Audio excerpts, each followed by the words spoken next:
Shalom. Kita bersyukur buat hari ini. Kalau kita boleh ada adalah karena anugerah Tuhan. Apapun yang terjadi, biarkan ucapan syukur itu senantiasa kita agungkan, kita tinggikan. Karena kita boleh ada adalah karena anugerah dan kemurahan Tuhan Yesus.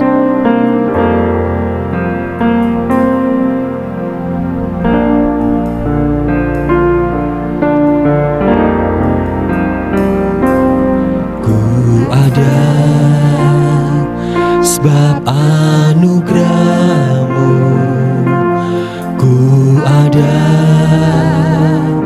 karena kasih-Mu, Tuhan Yesus. Ku berterima kasih buat kasih. Mari sekali lagi katakan, ku ada karena anugerah. Sebab anugerah-Mu, ku ada karena kasih-Mu, Tuhan Yesus. Ku berterima kasih buat kasih rahmat-Mu. Terima kasih Yesus, Yesus. Terima kasih, hanya anugerah-Mu buat hidupku sekarang. Bukan memuji-Mu selamanya. Terima kasih, terima kasih. Kami bersyukur buat hari ini Tuhan. Kalau kami boleh ada adalah karena anugerah-Mu, karena kemurahan-Mu, cinta kasih-Mu Bapa. Anugerah-Mu buat hidupku sekarang. Bukan memuji-Mu selamanya. Terima kasih, terima kasih Yesus, Yesus. Mari ucapkan syukur buat setiap anugerah, kemurahan yang Tuhan berikan dalam hidup kita. Amin. Puji dengan lebih tinggi lagi. Katakan terima kasih. Terima kasih Yesus, Yesus. Terima kasih, hanya anugerah-Mu buat hidupku sekarang. Bukan memuji-Mu selamanya. Terima kasih Yesus, Yesus. Terima kasih, hanya anugerah-Mu buat hidupku sekarang. Bukan memuji-Mu selamanya. Bukan memuji-Mu selamanya. Bukan memuji-Mu selamanya. Haleluya, haleluya. Kami memuji-Mu. Haleluya, kami bersyukur buat kasih setia-Mu. Haleluya. Terima Kami bersyukur buat saat ini Tuhan. Kalau kami boleh ada adalah anugerah-Mu. Tuhan, berikan hati kami boleh bersyukur, boleh menerima setiap keadaan yang ada ini di dalam kehendak dan kedaulatan Engkau. Terima kasih Tuhan, dengan sukacita, dengan sorak-sorai kami akan memuliakan Allah kami yang hidup. Di dalam nama Yesus, Juru Selamat kami. Haleluya. Amin. Haleluya. Kita bersyukur buat hari ini. Segala sesuatu boleh terjadi, tapi satu hal yang pasti, kebaikan Tuhan tiada pernah berkesudahan, dahulu, sekarang, dan sampai selama-lamanya. Tuhan Yesus itu baik. Amin.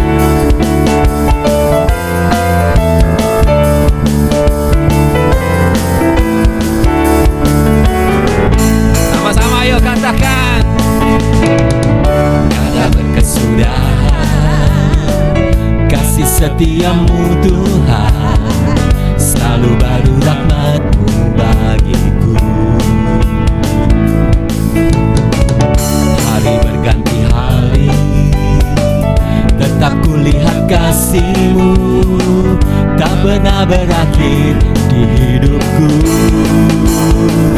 Tuhan Yesus baik, sungguh amat baik, untuk selama-lamanya.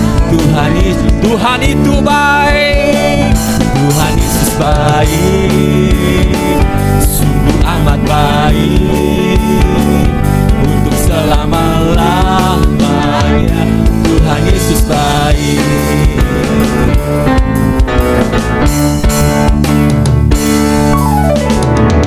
Tiada berkesudahan kasih setiamu Tuhan, selalu baru rahmat-Mu bagiku. Hari berganti hari, tetap kulihat kasih-Mu, tak pernah berakhir di hidupku. Tuhan Yesus baik, sungguh amat baik, untuk selama-lamanya. Tuhan Yesus baik, Tuhan Yesus baik, sungguh amat baik, untuk selama-lamanya. Tuhan sampai selama-lamanya, sampai selama-lamanya, sampai selama-lamanya, sampai selama-lamanya. Tuhan Yesus baik. Tuhan itu baik, dahulu, sekarang, dan sampai selama-lamanya. Biarkan pada saat ini, apapun yang Bapak Ibu alami, tetap percaya rancangan Allah adalah rancangan damai sejahtera yang mendatangkan hari depan penuh harapan.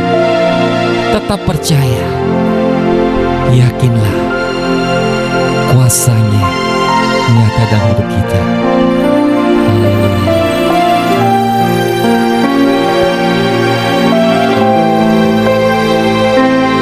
Kami bersyukur Tuhan.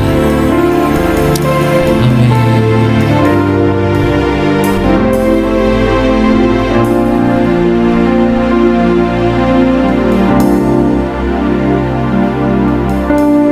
Meskipun tak ku mengerti apa yang ku alami, namun ku yakin Tuhan punya rancangan terbaik. Pertolonganku datang dari-Mu, Yesus yang ku percaya.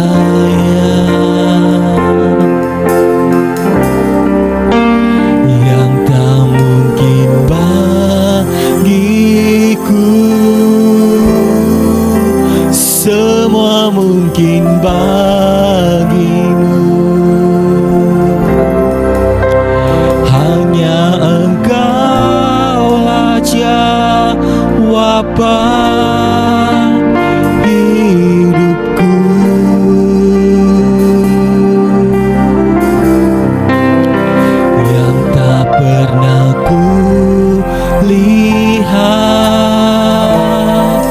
dan tak pernah ku pikirkan. Itu yang Kau sediakan bagiku. Percayalah, kuasanya nyata, mujizatnya nyata, asal kita tetap boleh berharap sama-sama Bapak Ibu. Meskipun tak ku mengerti apa yang ku alami, namun ku yakin Tuhan punya rancangan terbaik. Pertolonganmu datang darimu, Yesus yang ku percaya.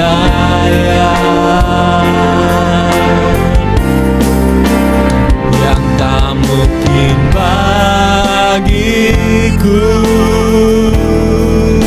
semua mungkin bagimu.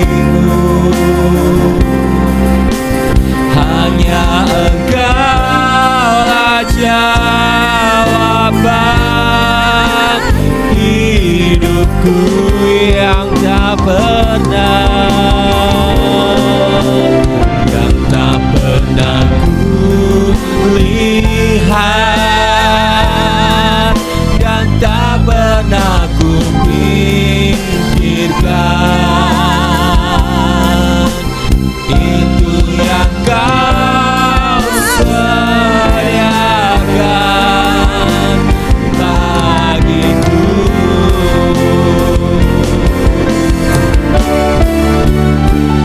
Tak mungkin bagiku, semua mungkin bagimu. Hanya Engkaulah jawaban hidupku.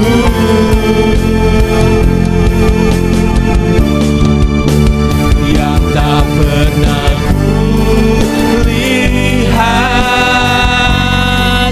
dan tak pernah ku pikirkan. Itu yang Kau sediakan bagiku.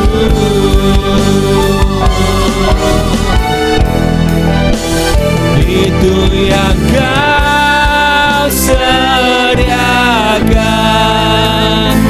bagiku.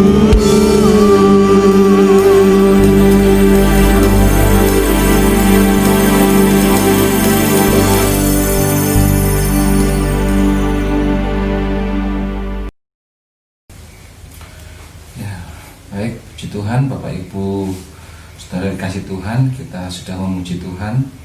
Dan mari kita akan sama-sama merenungkan firman Tuhan. Dan terlebih dahulu kita akan sama-sama berdoa. Bapa, kami bersyukur untuk hari yang Kau berikan kepada kami pagi hari ini. Kami boleh beribadah dan kami boleh memuji menyembah-Mu. Dan sebentar kami mau merenungkan firman-Mu.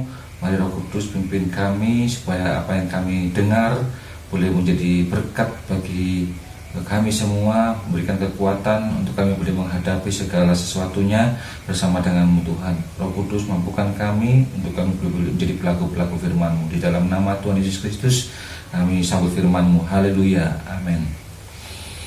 Nah, puji Tuhan, Bapak Ibu yang kasih Tuhan, Shalom. Kita bersyukur kita boleh ada sebagaimana kita ada saat ini. Ini semua oleh karena kasih dan kemurahan Tuhan. Nah, mari kita sama-sama merenungkan firman Tuhan. Nah, tema hari ini saya bawakan dengan judul bahwa Tuhan adalah gembalaku. Ya. Nah, kita akan sama-sama merenungkan tema ini, ya, bagaimana seorang pemazmur Daud dia bisa meyakini bahwa Tuhan itu adalah gembalanya di tengah-tengah keadaan yang sukar sekalipun. Ya, kita akan sama-sama renungkan dan kita akan sama-sama meneladaninya. Nah, terlebih dahulu kita akan sama-sama melihat apa yang diajarkan oleh Tuhan Yesus tentang gembala ini. Ya, kita akan melihat di dalam Yohanes pasal yang ke-10 ayat yang ke-9 sampai yang ke-14. Ya, Yohanes pasal 10 ayat 9 sampai 14 dikatakan, "Akulah pintu. Barang siapa masuk melalui aku, ia akan selamat, dan ia akan masuk dan keluar dan menemukan padang rumput. Pencuri datang hanya untuk mencuri dan membunuh dan membinasakan. Aku datang supaya mereka mempunyai hidup dan mempunyainya dalam segala kelimpahan. Akulah gembala yang baik. Gembala yang baik memberikan nyawanya bagi domba-dombanya. Sedangkan seorang upahan yang bukan gembala dan yang bukan pemilik domba-domba itu sendiri, ketika melihat serigala datang, meninggalkan domba-domba itu lalu lari, sehingga serigala itu menerkam dan mencerai-beraikan domba-domba itu. Ia lari karena ia seorang upahan dan tidak memperhatikan domba-domba itu. Akulah gembala yang baik, dan aku mengenal domba-dombaku dan domba-dombaku mengenal aku." Nah, amin, puji Tuhan. Nah, Bapak Ibu saudara kasih Tuhan, kita bisa melihat di sini bahwa Tuhan sebanyak 2 kali menyatakan bahwa dirinya itu adalah gembala. Ya, akulah gembala yang baik. Ya, bahkan di situ juga Tuhan menjelaskan ya ada 2 jenis gembala. Ya, yang satu gembala yang baik dan satu adalah gembala upahan. Gembala yang baik adalah gembala yang mencukupi semua kebutuhan daripada dombanya. Dia juga melindungi dan dia pun juga sampai rela menyerahkan nyawanya. Nah, itu gembala yang baik. Sedangkan gembala upahan, gembala yang bukan pemilik daripada domba-domba ini, yang tidak punya rasa memiliki terhadap domba-domba ini, dia tidak peduli dengan kebutuhan domba-dombanya, bahkan dia pun ya juga tidak melindungi. Ketika bahaya datang, ada serigala, ada pencuri, maka gembala ini akan pergi lari, sehingga domba-domba itu akan diterkam dan dicerai-beraikan. Nah, ini adalah gembala upahan. Nah, tetapi kita bersyukur bahwa Tuhan sebanyak 2 kali mengatakan, "Akulah gembala yang baik." Dan dia pun juga sudah memberikan teladan, dialah ya yang mencukupi segala kebutuhan domba-dombanya. Dia juga melindungi, bahkan juga sudah menyerahkan nyawanya bagi kita semua. Kita adalah kawanannya, kita adalah domba-dombanya. Dan kita bersyukur dia adalah gembala kita yang baik. Nah, sekarang kita akan sama-sama belajar ya tentang ya Daud yang bisa mengatakan Tuhan adalah gembala yang baik. Ya, apakah Daud ini memiliki pemahaman sama ya seperti yang Tuhan Yesus ajarkan ya tentang gembala yang baik ini? Nah, kalau kita ingat ya kisahnya Daud ya ketika dia akan melawan Goliat. Ya, di situ dikisahkan ya Daud yang mendaftarkan dirinya kepada Saul untuk melawan Goliat ini. Saul yang melihat Daud pada waktu itu masih muda dan kemerah-merahan, ya dikatakan seperti itu. Ya. Saul sampai tidak percaya. Jadi katakan, "Apa kamu yakin mau melawan Goliat?" Dan Daud mengatakan apa? "Aku sudah biasa mengalahkan singa, mengalahkan beruang, mengalahkan serigala, binatang buas yang hendak menerkam domba-domba." Ya. Tetapi Tuhan itu yang melindungi, yang menolong dan memampukannya untuk mengalahkan semua binatang buas itu. Ya. Dan saat ini pun juga Tuhan itu juga yang akan melakukan hal yang sama, yang menolong ya, yang akan memampukan dia untuk bisa mengalahkan Goliat itu. Nah, Bapak Ibu saudara kasih Tuhan, di sini kita bisa melihat bahwa ternyata Daud itu punya pemahaman yang sama tentang gembala yang baik. Daud itu yang pada waktu itu hanya menggembalakan domba yang hanya 2 atau 3 ekor. Dia tuh mencukupi semua kebutuhan domba-dombanya, ya dia melindungi, bahkan juga siap untuk menyerahkan nyawanya. Ya, untuk domba-domba yang hanya 2-3 ekor. Jadi Daud punya pemahaman yang sama tentang gembala yang baik. Nah, Daud bisa mengatakan Tuhan itu adalah gembala yang baik. Daud menempatkan dirinya sebagai domba-domba yang digembalakan oleh Tuhan. Nah, sekarang kita akan melihat ya sebagian kecil dari perikop dalam Mazmur pasal 23. Daud mengatakan Tuhan adalah gembala yang baik. Nah, seperti apa? Ini yang kita sama-sama renungkan. Ya, kalau kita lihat dalam Mazmur 23 ya ayat yang pertama,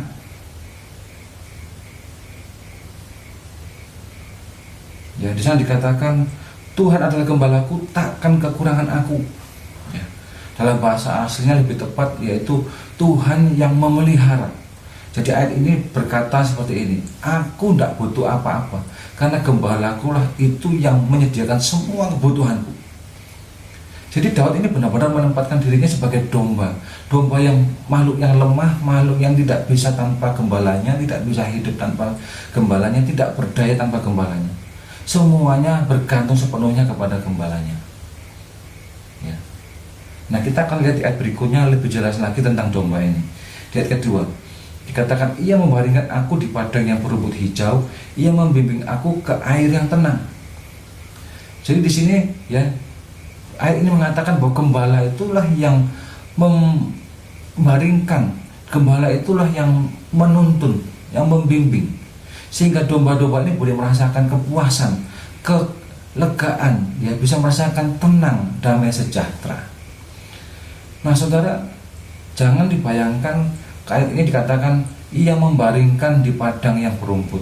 Jangan dibayangkan seperti domba ini sedang dibawa di satu lapangan yang rumputnya hijau seperti lapangan sepak bola gitu di tengah-tengah, dan domba ditaruh di tengah-tengahnya dan bisa tidur makan seperti itu. Tidak seperti itu. Seorang teolog dan arkeolog yang bernama Ray van der Laan, ya, itu di situ dia mengatakan konteks ayat ini yaitu ada di padang Yudea, di lembah penggembalaan. Ya, kondisinya tempat itu adalah sangat tandus, sangat kering, sangat panas. Hampir tidak dijumpai rumput sedikit pun. Karena curah hujan di sana sangat sedikit, hanya 1 bulan dalam 1 tahun. Sehingga sangat sulit didapatkan air, sangat sulit untuk bisa tumbuh rumputan. Ya, rumput bisa tumbuh ketika ada batu yang besar yang dibaliknya itu sedikit kena matahari, ada lembab sehingga di situ muncullah rumput. Nah, di situ disebut sebagai padang yang berumput hijau. Jadi gembala ini akan menuntun domba yang hanya 2 atau 3 ekor itu dibawa untuk makan di sini. Ya, setelah habis makan di sana, setelah habis makan di sana sampai kenyang. Nah, demikian juga dengan air yang tenang, jangan dibayangkan seperti sungai yang mengalir. Air yang tenang itu artinya di sana adalah genangan-genangan air, ya, sisa daripada oasis mata air di padang gurun yang sudah mengering. Jadi sedikit ada genangan air sana, sedikit genangan air di sini. Jadi gembala akan menuntun minum di sana, menuntun dombanya minum di sini sampai puas, sampai lega, sampai tenang. Nah, maksudnya di sini berbicara tentang apa? Tuhan itu tidak pernah menjanjikan kita hidupnya berkelimpahan, hidupnya tidak pernah berkekurangan, hidupnya tidak ada masalah. Tidak. Tuhan itu selalu mengatakan cukup, ya, cukup untuk hari ini.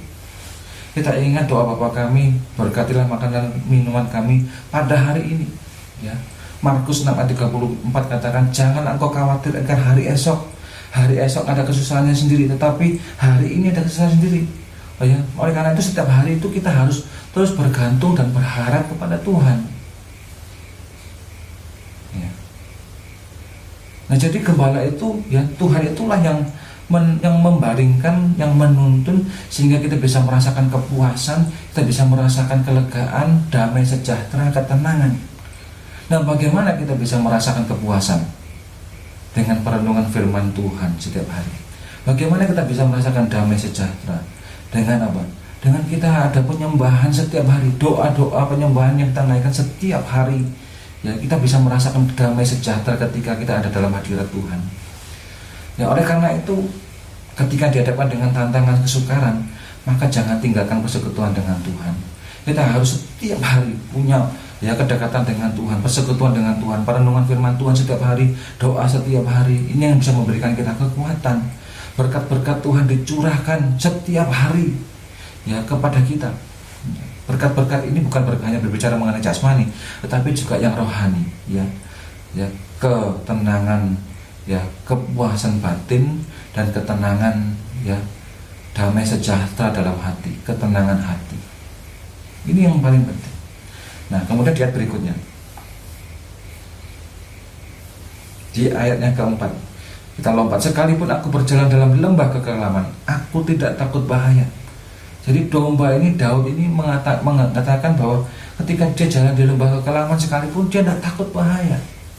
Saudara, lembah kekelaman ini diartikan dengan 2 arti. Yang pertama, dalam bahasa aslinya disebut En-Gedi. NGD itu adalah satu jalan lorong yang kecil, ya, yang berkelok-kelok, yang tidak tahu apa yang ada di balik belokan itu. Bisa ada binatang buas, bisa ada musuh. Daud berulang kali dikejar oleh musuh, ya, oleh Absalom juga anaknya tidak dibunuh lewat lembah, ya, NGD ini, lembah kekelaman. Arti yang kedua, the valley of death, ya, lembah bayang-bayang maut, yang artinya sudah kecium bau kematian, sudah dekat dengan maut. Ya. Tetapi Daud sebagai domba yang tidak berdaya ini, dia tidak gentar. Karena apa? Tuhan beserta. Ada tongkat dan gada.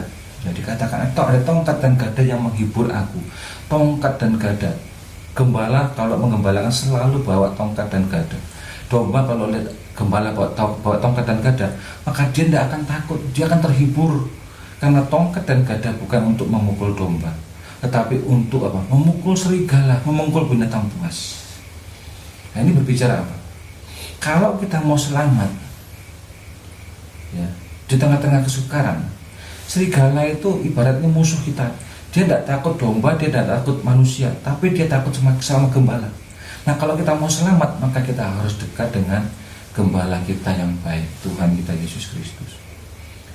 Nah, kita saat ini dihadapkan dengan kesukaran, ya, dengan pandemi COVID-19, ya, yang musuh lembah kekelaman, yang kita tidak tahu apa yang terjadi, virus yang tidak terlihat, mudah terjangkit kepada siapapun, dan akibatnya pun juga fatal. Ya. Nah, oleh karena itu kita harus terus dekat dengan gembala kita. Ya, kita harus selalu dekat dengan gembala kita. Tongkat dan gada Tuhan itulah yang menghibur kita. Kita harus terus punya persekutuan yang intim dengan Tuhan. Jangan tinggalkan, terus dekat dengan Tuhan.